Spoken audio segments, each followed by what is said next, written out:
Hola a todos y bienvenidos a un nuevo capítulo de El Artículo. Hoy vamos a revisar esta publicación de JAMA acerca de Cushing. Lo primero de lo cual nos habla el artículo es de la epidemiología. Básicamente nos dice que tenemos una incidencia de más o menos de 2 a 8 personas por millón de habitantes al año que llegan a sufrir de este síndrome. La edad promedio de presentación es entre los 30 y los 50 años y dado que la causa más común es el adenoma, suele afectar más a las mujeres.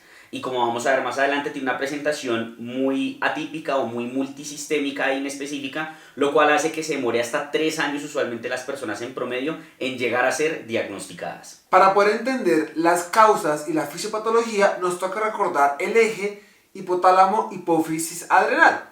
Entonces, recordamos que tenemos la producción de CRH a nivel del hipotálamo, acá donde se da la menor cantidad de causas de Cushing. Luego tenemos en la hipófisis la producción de ACTH y tenemos finalmente la adrenal con la producción de cortisol. Eso hace que esquemáticamente pensemos en tres cosas. Pensamos en enfermedad de Cushing, que es cuando tengo demasiada producción en la hipófisis de ACTH. La mayoría de casos van a ser adenomas, en general menores a 10 milímetros, sobre todo por debajo de 6. La otra opción que tengo ya es una producción directamente en la adrenal, ya sea por adenomas ahí, por cáncer en adrenal o por hiperplasias a nivel bilateral de la adrenal. Y finalmente tengo la producción ectópica, que son otros lugares que me pueden estar produciendo una hormona que me induzca el cortisol, puntualmente tumores, y ahí encontramos pulmón, mediastino y por ejemplo también cáncer medular de tiroides. Esta enfermedad, como habíamos mencionado, tiene una presentación que es muy atípica ya que genera afección en múltiples sistemas. Aquellos síntomas que se describen que son más específicos es principalmente lo que es las fascies redondas o las fascies de Cushing, lo que sería la osteoporosis con fracturas patológicas a edades tempranas y la debilidad muscular. Clásicamente se describen pues otros hallazgos que hemos visto en los libros de semiología de hirsutismo, lo que serían las estrías en vino porto y muchas otras alteraciones que podemos encontrar. A nivel paraclínico, quizá lo más característico es la hiperglicemia, la hipocalemia, pero también pueden haber alteraciones hematológicas a nivel de perfil hepatobiliar, entre muchas otras. Cuando ya entramos a lo que sería la aproximación diagnóstica propiamente de esta enfermedad, tenemos que saber que existen algunas causas que fisiológicamente pueden elevar el cortisol, que son las que se conocen como pseudo-Cushing. Si bien son varias como las que estamos viendo en esta tabla, las más importantes a recordar serían diabetes, obesidad y depresión. Ya si efectivamente estamos frente a un hipercortisolismo propiamente instaurado, lo primero que tenemos que pensar, y de hecho es la causa más común de síndrome de Cushing, es que haya una administración exógena de corticoides, un consumo elevado de prednisolona, dexametasona o alguno otro de estos medicamentos esteroideos. Ahora bien, cuando uno va a diagnosticar Cushing, uno dirá, pues bueno, midamos cortisol. Realmente no, las mediciones aisladas de cortisol no son útiles y yo debo usar unas pruebas bioquímicas específicas. Tengo tres grandes que son la prueba de dexametasona con 1 miligramo, el cortisol en saliva y el cortisol en orina de 24 horas. Estas pruebas tienen una alta variabilidad y por eso nos habla de que por lo menos deberíamos tener 2 de estas 3 para poder descartar o confirmar la enfermedad. Si estas son negativas y mi sospecha sigue siendo muy alta, debería pasar a pruebas de segunda línea, como van a ser la prueba con desmopresina o la prueba de CRH con dexametasona. Una vez confirmado el Cushing, debo preguntarme si la producción depende o no de la ACTH. ¿Por qué? Porque esto marca igualmente etiologías. Si yo no dependo de la ACTH, la producción es directamente en la adrenal, pero si sí dependo de ACTH, la producción es central o probablemente sea ectópica. De ahí yo voy a medir esta hormona, los valores de corte por debajo de 10 picogramos por mililitro me hablan de que no dependo de ACTH.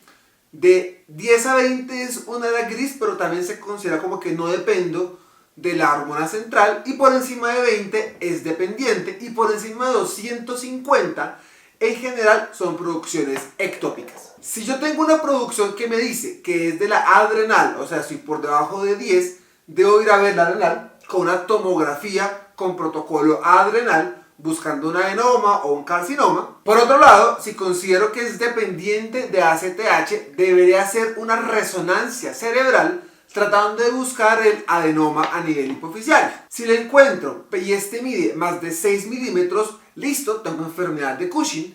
Si mide menos de 6 milímetros, debo hacer un cateterismo de senos petrosos y en caso de que este no esté disponible, podría ser una prueba con desmopresina, con CRH o con dosis elevadas de dexametasona, porque la producción ectópica no varía cuando uso estas pruebas. Si yo considero que la producción es ectópica, pues debo entrar a buscarla con tomografías de cuello, tórax, abdomen, tratando de encontrar esa patología probablemente neoplástica que la está produciendo. O, si está disponible, un PET scan buscando el tumor neuroendocrino. Lo que nos faltaría entonces es hablar de cómo vamos a manejar esta enfermedad. Y va a depender precisamente de las etiologías que nos acabó de explicar Sebastián. Básicamente lo que tengo que tener en mi cabeza es que si puedo operar al paciente, lo opero. Si es una enfermedad de Cushing y tiene un adenoma hipofisiario, se lo reseco. Si es una producción ectópica por un tumor y existe posibilidad de manejo quirúrgico, lo hago. Y si es una alteración adrenal, busco hacer una adrenalectomía laparoscópica o incluso en hiperplasias puedo considerar la adrenalectomía bilateral. Si no se puede operar o llega a ser resistente a la operación, recordando que hacemos esa medición de si el paciente continúa o no con la enfermedad con pruebas bioquímicas, porque la sintomatología puede durar incluso hasta 2 años después de haber resuelto el problema. Si efectivamente por pruebas bioquímicas sé que el paciente sigue con hipercortisolismo, en ese escenario debería plantearme la posibilidad de manejos adicionales. Dentro de estos medicamentos tenemos los inhibidores de la esteroidogénesis, como puede ser el ketoconazol, el osilodrostat o la metirapona. También existe la opción del mitotano, que se utiliza específicamente en carcinoma adrenal, ya que básicamente genera una necrosis de las adrenales, y tenemos la mifepristona, que la podríamos llegar a considerar únicamente en el escenario de hiperglicemia asociado al hipercortisolismo. Estos medicamentos van a ser útiles para cualquier etiología de síndrome de Cushing, pero si estamos hablando propiamente de la enfermedad, podemos utilizar medicamentos que reducen o evitan el crecimiento del adenoma, como podría ser la cabergolina o el pasirreótide. Y además de instaurar entonces este manejo médico, buscamos hacer terapias específicas dirigidas a la etiología del hipercortisolismo. Radiocirugía en el caso de las adrenales, radioterapia en el caso de lo que sería el tumor neuroendocrino, quimioterapia si estamos frente a algún otro tipo de neoplasia y así sucesivamente. Y así terminamos este capítulo, esperamos les haya gustado y como siempre el artículo para dentro de 15 días lo escogen ustedes. Les tenemos estas dos opciones, este artículo del New England acerca de SIAD y esta revisión de JAMA acerca de hipertiroidismo. Dejen en sus comentarios cuál quieren que revisemos. Nos vemos en 15 días. Casi me vuelo un diente. ¿Qué sí? No sé, pero salió de Esta derecha. Me desconecté. Yo pues que me miraba y hacía así.